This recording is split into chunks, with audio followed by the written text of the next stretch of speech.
Hello everyone, welcome back to another video. তো আজকে কথা বলবো মেগাস্টার শাকিব খানের সিনেমা তাণ্ডব এবং তাণ্ডবের সিকুয়েল কবে আসবে না আসবে এই বিষয় নিয়ে কিন্তু মূলত অনেক রকমের নানান রকমের আপডেট বা নানান রকমের ভিডিও আমরা চারিপাশে দেখতে পাচ্ছি। তার পিছনে রিজনটা হচ্ছে এই সিনেমার হাইপটাই এমন। অবশ্য দেখো যে একটা সিনেমা যেটা রিসেন্ট টাইমে মুক্তি পেয়েছে, যার বক্স অফিস কালেকশন নিয়ে আমরা এতটা পরিমাণে এক্সপেকটেশন রেখেছিলাম বা বক্স অফিস কালেকশন নিয়ে আমরা এতটা ভাবনা চিন্তা করেছিলাম, বাট সেটা সেই level of box office collection কোথাও গিয়ে করতে পারেনি। But rather than box office collection সেই লেভেল অফ করতে না পারলেও সিনেমার কালেকশনটা নিয়ে বা সিনেমার কনসেপ্ট নিয়ে এতটাই মানুষের ভালো লেগেছে। অ্যাকচুয়ালি অডিয়েন্স যারা মানে পাইরেসি ভার্সন দেখেছে বা যারা বড় পর্দায় গিয়ে দেখেছে, পছন্দ সবার তাণ্ডব হয়েছে। বাট তাণ্ডব যারা পাইরেসি ভার্সন দেখেছে তারাও যে প্ল্যানিং করেছিল বড় পর্দায় দেখতে হবে, সেই জিনিসটার হয়ে ওঠেনি। এটাই হচ্ছে পার্থক্য।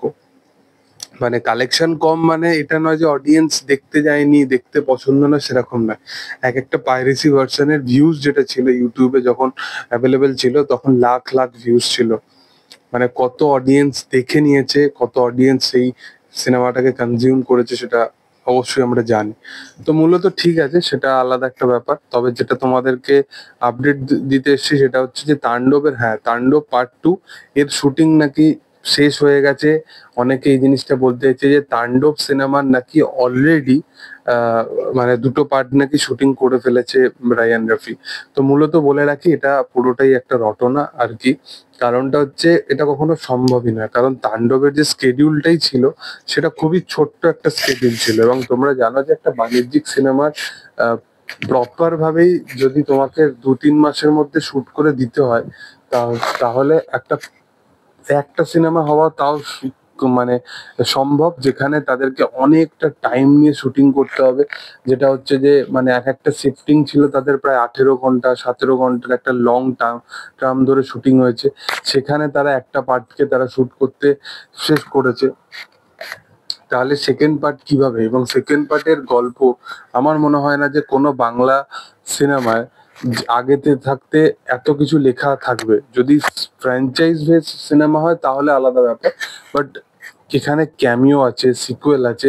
তো সেই সিকুয়েল ওয়াইজ এখানে লেখা খুব মানে অসম্ভব। এখানে আমার মনে হয় যে ক্যামিও গুলো অ্যাজ পার অডিয়েন্স ডিমান্ড এইগুলোকে নিয়ে আসা হয়েছে।